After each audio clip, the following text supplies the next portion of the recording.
Hey, I'm Chip Foose. We're here at Foose Design, and today I want to talk about the first generation Bronco, 1966 to 1977. These were really cool vehicles. The reason I chose the first generation Bronco is I've always liked these vehicles. I've always wanted to build one for myself, but I'd like to take an approach that's a 180 from what its original intent was. This was an off-road kind of a mountain vehicle. I'd like to build one for the street and put some performance under it. If you were to ask me what it is about this vehicle that makes it so timeless and so popular today, I would say it's its simplicity and its timeless design. It's just a beautiful car. It doesn't have a whole lot of extras. Nothing is overstated or over-designed. It's just pure, and that's what I love about it. Some people may say that simple is boring. I say it's elegant, and it's that timelessness that makes it elegant. But I want to drop it down on the ground, put maybe a complete Mustang chassis underneath it with a 5-speed, and just tear up the streets and have some fun, get rid of the top, and do a different type of windshield on it.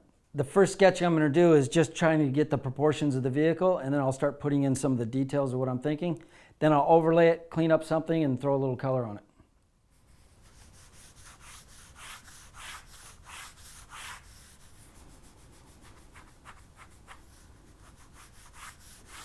Of course, I want a bit of a hot rod stance, so I'm going to give it a little rake.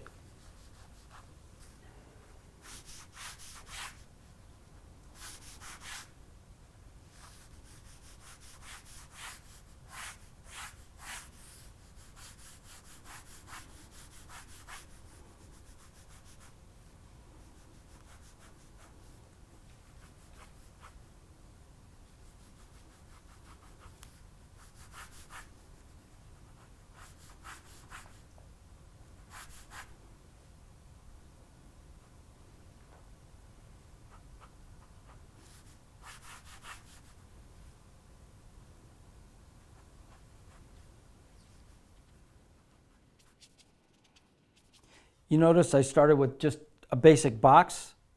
That's just the proportions of this vehicle. Try to guess it, start putting in the details.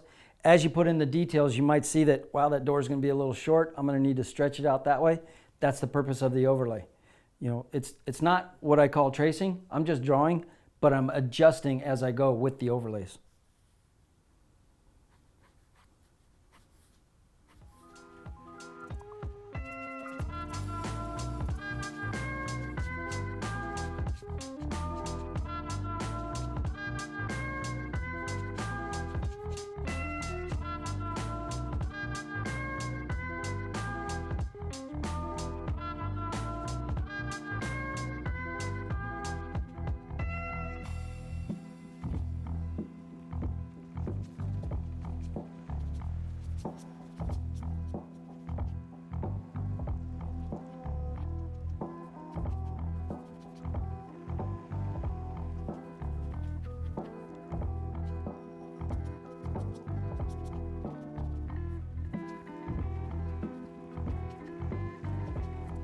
There is no such thing as cheating in professional design work. If you want to take a picture of a vehicle and stick it underneath and draw over it, that's just a step that's going to get you closer to the end faster. Now I'm going to overlay this. As I do this overlay, I see a couple of things that I want to move around a little bit, but basically I'm pretty happy with this initial sketch. All I want to change is just clean up some of the lines. But as far as the design, I'm real happy with what I have here. So let's just make this happen.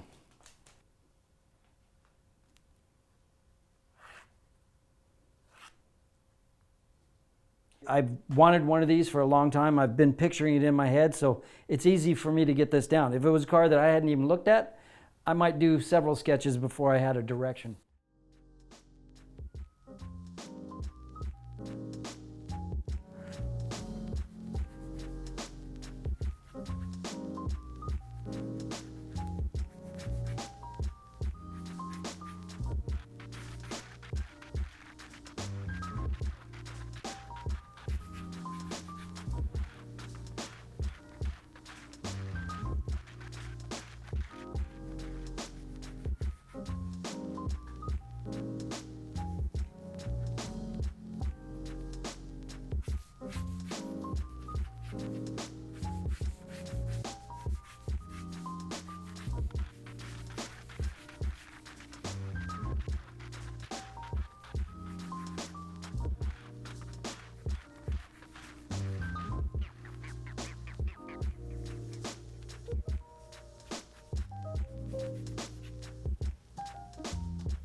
Throw some color in this. All right, I've got a line drawing here. I think it's exactly what I want. I might have probably drawn the wheel a little bit too shallow. Maybe it'd look better if I dropped it in. I could redraw it, but I think I'm happy enough with the rest of it. I'll cheat that with color. I'll pull it in just that way. It's slammed on the ground. It's got bigger wheels. I got rid of the grill and I put a billet grill, so I want it to look more like a hot rod. So that's the reason for the grill. I've got it indicated to put some rally stripes on it. And what I'm thinking right now is I'm going to do the vehicle white with some blue stripes. Now I'm going to make this a darker windshield that's transparent, but you see the shape of the windshield. I got rid of the big windshield and all the other stuff that would go with that. Tops of the doors, roll bar, etc. Now the other thing I changed is the center of the hood. I got rid of that little scoop, and what I put was a 69 Mustang style scoop or hood with the peak in the middle, and then a kind of a Shelby scoop in the center of that. And then added the rear wing. What I would do is I would keep all the nice paint on the inside, all the sheet metal parts, but up front, we'd wrap all that with some leather, put a nice set of wheels on it, and we've got a cool vehicle. Let's throw some color on it.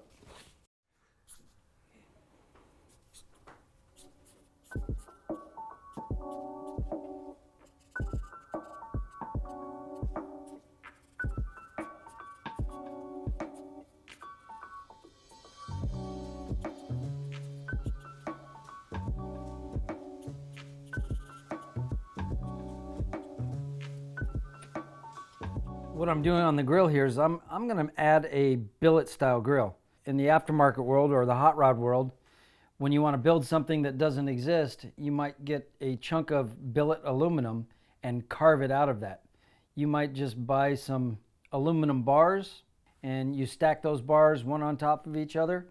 You can sand and block all of those, the face of each bar, so they're all nice and straight and parallel to one another.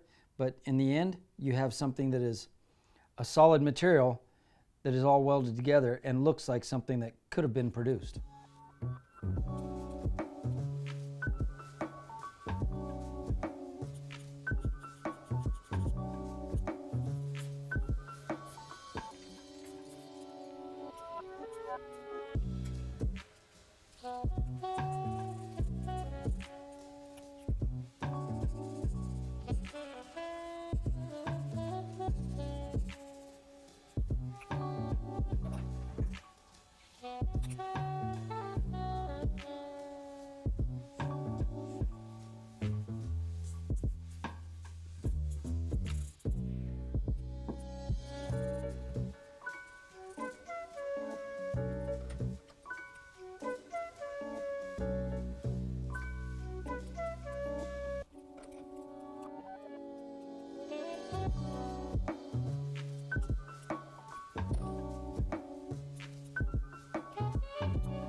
That's it.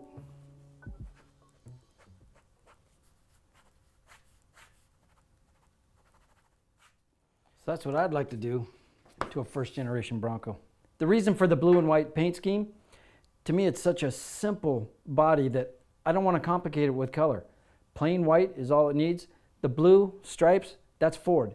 This is a Ford. I want to keep it all Ford. I just think that, that was always built as an off-road dirt vehicle. Ford sold it as a sports car for the dirt. I want to build it as a sports car for the street. In my mind, the way that I would build this vehicle is I would go to Ford and I would buy a brand new GT500 or GT350 Shelby. Bring it back to the shop, pull that body off, shorten that chassis so that I can fit it underneath the stock Bronco body. I don't know if I would use a stock Bronco body because there's companies like Dennis Carpenter that are building these brand new reproduction bodies. I'd probably buy one of those, put that on top of that chassis, then start doing all the details. In the sketch, you may notice that I deleted the door handle. Now it's a full-time Roadster, there is no top. You can reach right over that door and open it just like a 32 Ford Roadster. When it's a Roadster, I generally won't put door handles on the outside. If it's a coupe or something like that, I always like to have a door handle because I think of the time that you're going to take your wife or girlfriend out for dinner or go somewhere, you want to be able to open that door for her. You want to be a gentleman when you're driving something like this. The wheel design is just a basic hot rod wheel. I don't know that that would be the wheel that I would put on the car. I sketched it because I knew it would say hot rod. It's a little more modernized by being a face mount wheel. Face mount meaning it doesn't have a big lip on it. But if you're going to use a brand new, say, Mustang chassis, that's a face mount wheel. Some people may think that I'm violating the purist belief by doing this to this vehicle. In my mind, where I'm violating the purist belief is by cutting up a GT500 or a GT350, whatever we start with, getting rid of that Shelby body and putting a reproduction Dennis Carpenter body on top of that. When I do that, I didn't violate anything with the Bronco purists, but the Shelby purists, I'm sorry.